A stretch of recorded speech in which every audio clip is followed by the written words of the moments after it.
Hello everyone, this is StrawberryShorty, here with my review of the Dark Pictures anthology, The House of Ashes.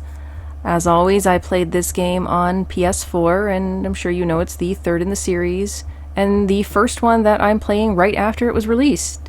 I've done my best to avoid everything past the teaser that was in Little Hope, because I really didn't want to get spoiled this time. And speaking of Little Hope, I do have another video for it that I plan to release this month, but I wanted to get this out first. I actually thought House of Ashes was coming out later this month, but yeah, I was totally wrong on that. So with that having been said, let's get into the review. House of Ashes takes place in 2003 during the close of the Iraq War, and our characters are all military or connected to the military, stuff like that. I had a hard time remembering all the ranks and stuff, so I'm just gonna give you the basics. There's Rachel, who's in charge, Nick, the guy she's seeing, Nick's best friend Jason, Salim, an Iraqi soldier, and Eric, who is Rachel's estranged husband. There are some NPCs this time around, but these 5 are the characters that you'll be playing as. A special satellite Eric's been working on has apparently picked up some dangerous weapons, and the search for these weapons ends with everybody trapped underground where something clearly strange is going on. I'll admit this setup didn't appeal to me as much as that of Little Hope did, because I prefer settings that are more lived in and characters that are civilians as opposed to operatives, cops, military. We'll talk more about my thoughts on the story a bit later though. So, I don't really think I need to go over the basics again. If you're watching this, you've almost certainly played at least one of the previous games, and that's all pretty much the same here. So let's talk about the changes. There's a flashlight option, which I'm fine with. Some of the previous games were so dark you just couldn't see a darn thing, and I hate when games do that. It's not limited either, which I'm thrilled about. I hate when horror games put limits on your light source. I just beat Amnesia recently, and that whole thing with the oil was just getting on my last nerve. It's really hard to see things in that game. All the QTEs that were in the previous games return, with the only noticeable change being the aiming one. There's no visible target this time, you just have to move the crosshairs until they turn red. This change did kind of frustrate me. I was hoping it meant that there'd be, a moment where you could aim at something other than the obvious threat. But there was only one sequence where I'd argue that something like that's possible. And often, even when I knew what I was aiming at, I had trouble because my target would just kind of blend into the background. A far bigger, much more welcome change is that they have finally added a QTE difficulty. I beat the game on normal, but tried the others with the intro and a little bit with the game so I could report back. The intro in this game serves more as a tutorial than Little Hopes did, so I thought it would be kind of a quick way to try out how the difficulty affected the various types of QTEs. I'm not sure how well this actually worked, which is why I tried a bit with the game. Timer-wise, I didn't really notice any differences, but I've heard other people saying that the timers are much faster for them. I'm going to play the Creator's Cut before finishing this review, so I started that on the easiest difficulty when I finally did play it. I write these as I go, and I had not beaten the Creator's Cut. I actually just beat the Creator's Cut 5 seconds ago because I want to get this review done. And then switch to the harder difficulty. One nice thing is that you can change the difficulty at any point during the game, and so here's what I've learned. The easiest is the forgiving difficulty. There are warnings before pretty much all the QTEs, but I have to say the warnings themselves are just kind of confusing. The QTE might just be a button press, but the picture shown will be that of what the character's trying to do, grab something or attack. I wish they would have just had one picture for each type of QTE. Also, playing through the whole opening, it does feel like the button timers might have been a bit longer than the middle difficulty at least. The only other big change I noticed was that the button mashing and heartbeat QTEs were way easier. On normal difficulty, you really have to hit that button hard, but it just takes a few taps on easy. And for the heartbeat minigame, you only have to press one button, and the prompts during the opening were spaced out rather than having 2 grouped together so they mimic a heartbeat. Survival is the normal difficulty, which is what I beat the game first on. There are occasionally warnings, but like I said earlier, I found these more a hindrance than anything, not only because they're unclear, but them only sometimes appearing just makes things really confusing. The heartbeat minigame still sticks to you needing to just press the one button, which was X for me, but it'll have the 2 prompts together like an actual heartbeat. And then you have lethal, which is the hardest difficulty, and it goes so far as to tell you death is inevitable if you pick it. I briefly gave it a try, but I didn't really enjoy it. I personally didn't notice the timers being faster, but I didn't play it for very long. I can tell you that the heartbeat minigame will switch buttons for this one, usually near the end of the segment. But the thing that I hated that just made me give up on really experimenting too much with it was the button mashing. Like, I'm a gamer. I'm used to button mashing. But on lethal difficulty, it is way too hard. You can just hammer that button and you will just barely pass the QTE, and that's not really fun. It's not even just difficult, it's just frustrating. And while switching my difficulty, I also noticed that you can alter whether or not you get the QTE warnings. You can turn them on or off altogether, or you can just make it decide based on your difficulty, which is the default option. I can't complain about that. Wish I'd known about it earlier. Only real issue I had with the QTEs when I played on normal, other than the annoying warnings, was that they totally caught me off guard.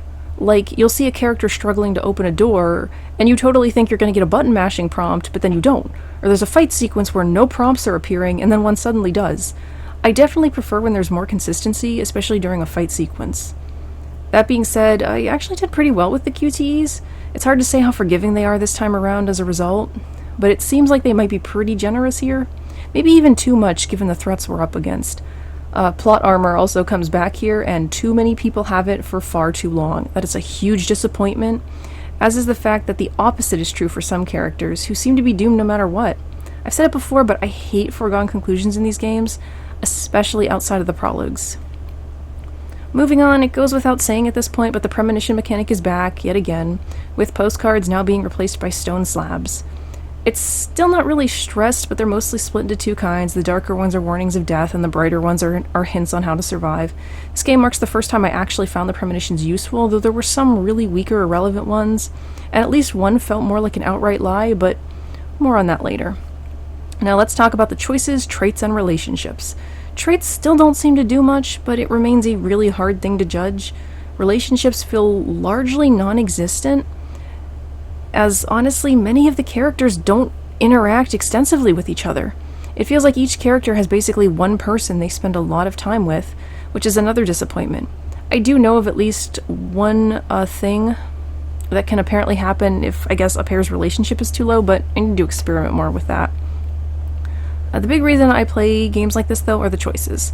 So how does this game do about making them matter? I'm honestly fairly satisfied. There are a lot of things that can play out based on what you choose to do for both the good and bad. Successfully completing a QTE isn't always the right answer, and this really makes you think on your toes. Helping an injured ally can potentially save the day or can screw someone over, and this applies to many different moments in the game. The bearings helped to show just how much one small mistake or missed item was affecting your story, but I will admit some of them felt a little pointless, namely the one that I think is the very first you get regarding the fate of a certain character in the prologue. So I do have some complaints, though. Like, for one thing, I tend to hate military endings in games. Endings where the military shows up and starts causing trouble for the survivors. I'd normally leave any detailed ending talk for the spoiler section, but given that our characters are military, I feel like the fact that there's a military ending is an obvious thing. The big problem is that it seems kind of unavoidable, again, probably because our characters are soldiers. I don't want to say too much here, but I really didn't like this, and it made all the endings feel kind of disappointing. We don't really have any reason to believe that any of our survivors are going to get a happy outcome no matter what the ending, and after working so hard to keep them alive, this is a real bummer.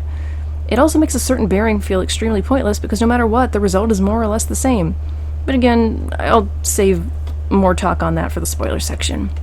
Another story complaint I have is the creator feels tragically underused in this one. I think he interrupted the game like once, and that was it. Even with the musical intro, which, it's typically pretty awesome, it felt weaker this time around. Comparing it to that of the previous games, there was a lot less going on in terms of like the overlays and effects, and I'm not really sure why. The prologue is another really weak point for me in this one. Not only does it feel less interesting than the previous ones, but there's this long stretch where we just don't do anything. It's just cutscenes. And what's stranger is that even if you're playing alone, you see what's going on with both of the relevant characters. This contributes to how tedious it is and doesn't make sense. We'll get to see what that other character is doing in the creator's cut, so why show it here? It's not important to what's happening. I thought this would at least be avoided in shared story mode, but it's not. After the initial gameplay segment, whoever's playing will see a cutscene of what the other player did, and I'm not sure why the game does this. So once we get into the main part of the story, it starts to feel a little disjointed, kind of like how Man of Medan did. I cannot tell you the layout of that ship any more than I could tell you the layout of this underground area. It's not a huge problem, I guess. Characters are just all over the place until the group gets together. The overall story is kind of hard to judge. I liked the characters overall, though I do feel some needed way more screen time. I enjoyed their struggle and interactions, but the story we uncover and piecing it together is less interesting to me. There's a twist here, but it's not the one everyone's afraid of. I beat the game, and most of the secrets had no explanations. You know, like how you find a secret, and then you find another that explains it, the secret gets updated. That happened with like one thing, and I found almost all the secrets on my first playthrough. It's an interesting direction the game went, but I wasn't satisfied with its conclusion. It feels like there's so much left unanswered. I was hopeful that the creator's cut would change this, but that's not the case, and if it had, that would seem strange. I mean, if you're playing shared story mode, then only one player would get answers and the other wouldn't. So, speaking of the creator's cut, how is it? Since I pre-ordered this time, I don't have to wait to play it. I'd heard a lot of good things, including people saying it was very different from the main story and focused on a different enemy type, different threat, but that was not my experience. It more or less played out the same as the main story, and I even played a lot of the same characters in a lot of the same segments. Making this even more disappointing is that even when we're controlling different characters, it's often just the partner character from the same segment we played in the theatrical cut. So you're experiencing the same locations and interactions and events as the main game, as opposed to the game letting you control someone completely different, going through something that you wouldn't know about in the main game. It does still have those other characters you're not controlling make some important decisions, but I can't say it was as memorable an experience as something like Man of Medan. Shared story mode, from what I've seen, seems fine. You're often controlling characters that are together, but it didn't seem particularly interesting at those points. Like, it's usually obvious who the other player is controlling, and it's a bit weird when you're, say, holding the other player at gunpoint and deciding whether or not to try and shoot them. In solo gameplay, you don't know what's going to happen. But in shared story mode, you and your friend are in control. Why would they shoot you? Why would you shoot them?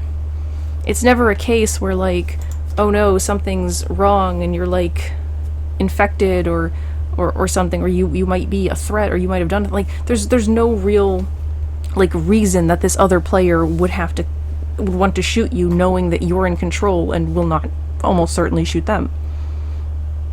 So, the game overall plays pretty well. I did experience a glitch where my characters entered a room and I was supposed to regain control, but then they wouldn't move at all. This was fixed by returning to the main menu and reloading. It happened in another moment during the creator's cut. I've also heard other people saying that they've experienced more serious glitches, especially those playing on PC. This includes stuff like character models doubling, freezing, co-op not working right, and AI characters blocking your way. I did have a secret seem to freeze on me when I picked it up, but I was eventually able to put it down. And I did have a few moments where AI characters would just not get out of my way, and it's, like, very frustrating.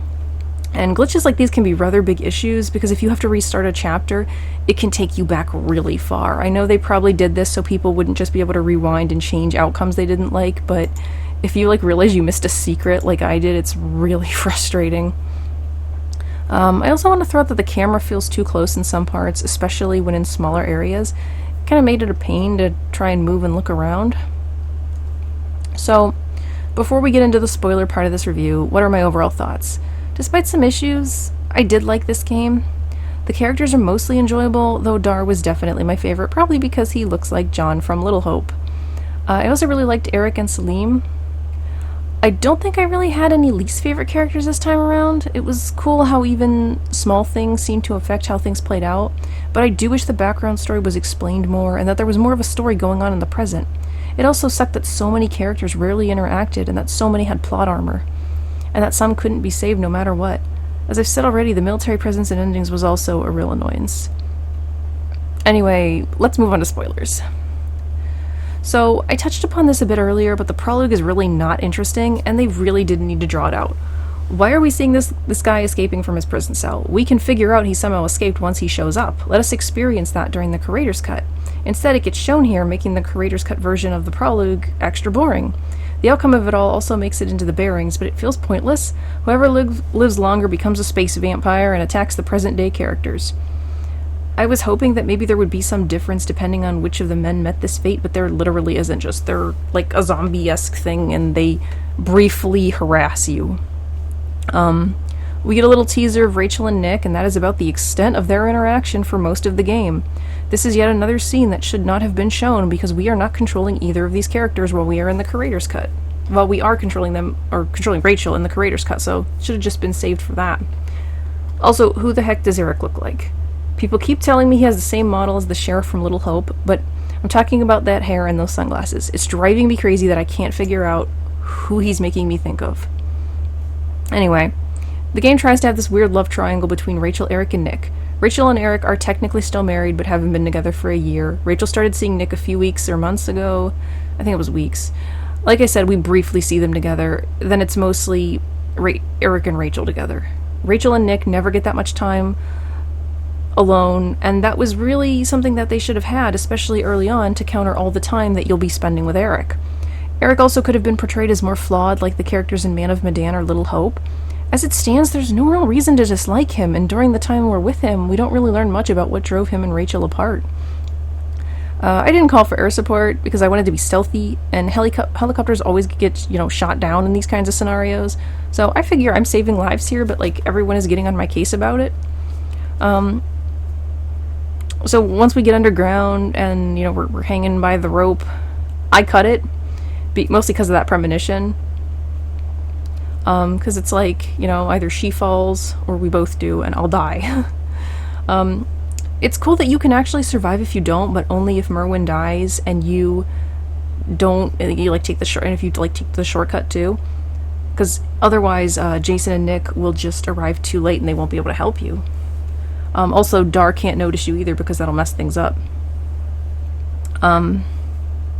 It would definitely be a lot harder to cut the other person loose if I was the one experiencing it with someone I cared about on the other end, though. But, it's a video game. Merwin's fate was actually handled in a pretty interesting way, and it's a great example of how your choices and actions matter. If you keep succeeding in the QTE to keep him quiet by covering his mouth, he actually dies. You have to fail, I think, at least one to keep him alive. There's also a moment where you can leave him behind. Doing so, if you've been pretty speedy up until that point, can save Eric if he doesn't cut the rope in the scene I mentioned above, while saving him will allow you to fix the radio and call for help if you didn't have the extra air support. But unfortunately, he also connects to two of my bigger problems with the game. First is air support. In Man of Medan, there were outcomes where you could end up stuck on the ship, but that's not the case here. Not calling for help in no way negatively impacts you. There's really only one character who benefits or doesn't on whether help is waiting when you escape, and no matter what, you get an ending where most or all of the survivors are being held by the military. Will they be locked up? Killed? We'll never know, and that just kind of ruins the ending in my opinion. The other issue is that the NPCs are also basically doomed. Joey dies way too early, and I'm pretty sure Merwin, Clarice, and Dar can't be saved no matter what you do, and this is a real disappointment. Especially when you have so many characters with plot armor. Jason, Salim, and Nick will always live until the very end of the game. It's no fun realizing that most of your playable cast can't die. And you don't even have the whole thing about we gotta keep these other people alive, because you can't.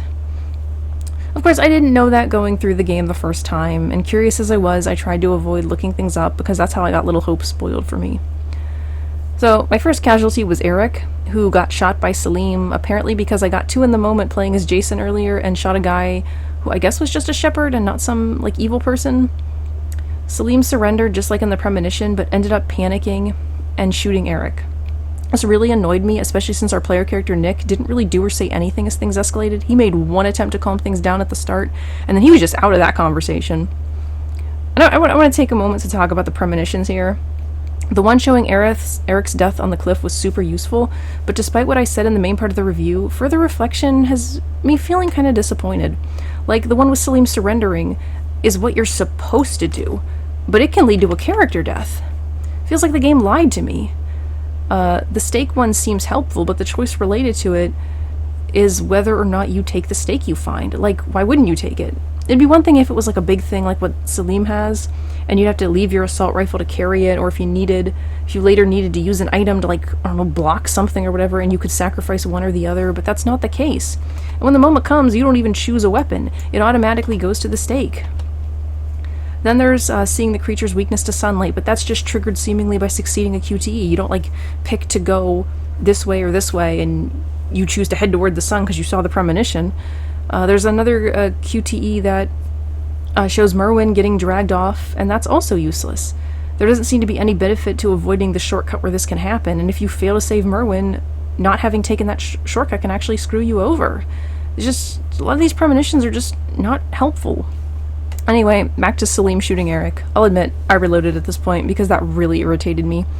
Eric still ended up dying anyway. I lost him when the space vampires swarmed us in that one room. Clarice got in on the action too because I kept her with us.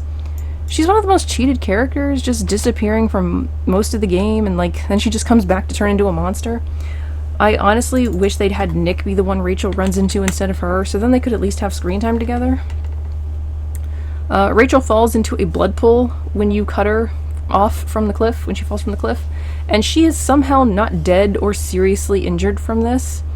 She also somehow did not drown while she is unconscious, and I can only assume she has got about 20 different diseases from all of that blood that was seeping into her mouth and her open wound while she was out. Also, blood is apparently flammable. And how did she make that torch? I know she's got a bit of her shirt on there, but wouldn't it just get burned up? I'm not an expert on this kind of thing, but the whole part just seemed weird, and I hate how Rachel becomes an afterthought after falling. And letting Clarice stay with us as a result of this proved to be one of my bigger mistakes, together with not finding that freaking med pack.